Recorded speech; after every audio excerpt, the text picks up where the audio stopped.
Del Evangelio según San Lucas. En aquel tiempo dijo Jesús: ¡Ay de ti, Corosaín! ¡Ay de ti, Betsaida!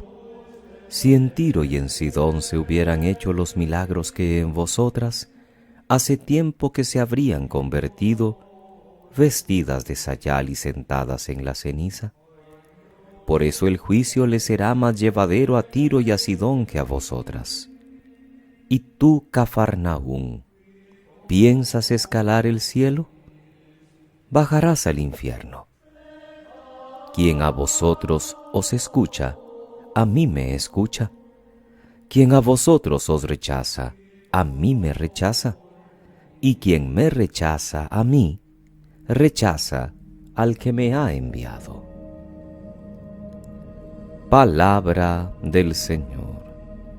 Gloria a ti, Señor Jesús. Es viernes, queridos hermanos.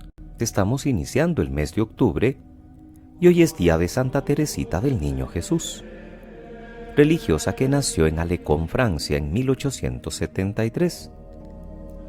Siendo muy joven, Teresita ingresó en el monasterio de las Carmelitas de Lisieux, ejercitándose sobre todo en la humildad, la sencillez evangélica y la confianza en Dios, virtudes que se esforzó en inculcar de palabra y de obra entre aquellas novicias que compartían su misma vocación. Murió el 30 de septiembre de 1897, ofreciendo su vida por la salvación de las almas y por el incremento de la Iglesia. Es la patrona de las misiones, porque aunque Teresita nunca salió de su convento, ofreció su vida y su enfermedad por aquellos que andaban predicando el Evangelio de Cristo. Estamos en la semana 26 del tiempo ordinario. Tanto hoy como mañana leeremos en la primera lectura una selección del libro de Baruc, también de la época del destierro de Babilonia y la vuelta a Sión. Baruc es probablemente el secretario y hombre de confianza del profeta Jeremías. Le encontramos en Babilonia con los desterrados a la muerte de Jeremías hacia el año 580 a.C. Aquí leemos su oración emocionada y humilde, en la que reconoce que el pueblo es culpable de lo que está pasando, porque todos han sido infieles a Dios, empezando por los políticos y sacerdotes. No obedecimos al Señor que nos hablaba, seguimos nuestros malos deseos, haciendo lo que nuestro Dios reprueba. A todos nos viene bien recapacitar y sentir humildemente vergüenza por lo que nos está pasando, y reconocernos culpables porque pecamos contra el Señor no haciéndole caso.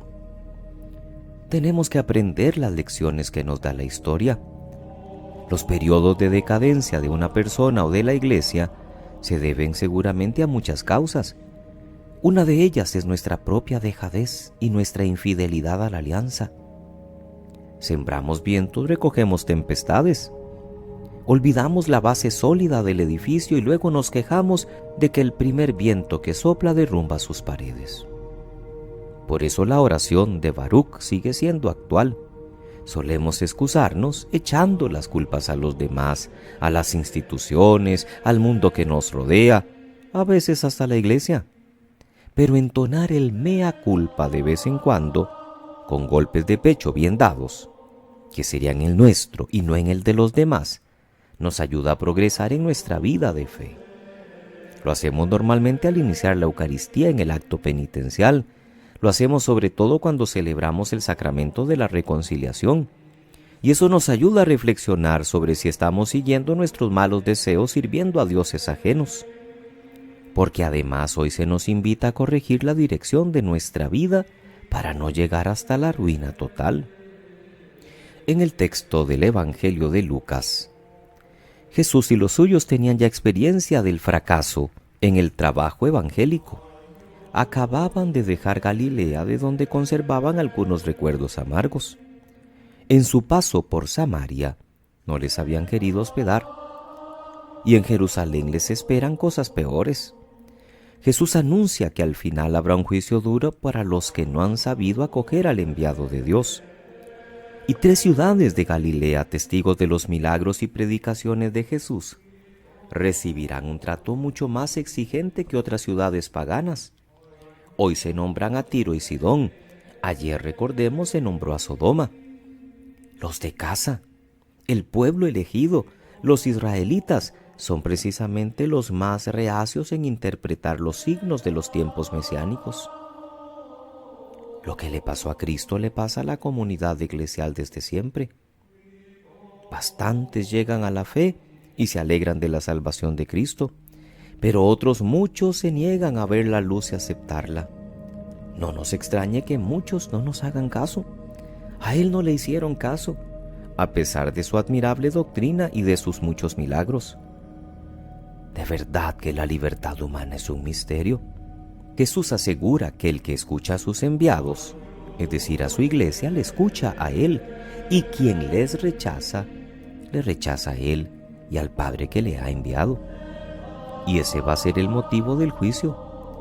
No valdrá por tanto la excusa que tantas veces oímos: yo creo en Cristo, pero en la iglesia no. Sería bueno que la iglesia fuera siempre santa, perfecta, y no débil y pecadora como lo somos. Pero ha sido así como Jesús ha querido ser ayudado, no por ángeles, sino por hombres imperfectos. Jesús nos enseña a reaccionar con cierta serenidad ante el rechazo del mundo, que no pidamos que baje un rayo del cielo y destruya a los no creyentes, ni que mostremos excesivo celo en eliminar la cizaña del campo. Lo primero que nos pide es tolerancia y paciencia, aunque hoy también nos asegura que el juicio a su tiempo dará la razón y la quitará. Que pasen muy feliz viernes, queridos hermanos, que tengan muy feliz fin y principio de semana. Que Dios les bendiga.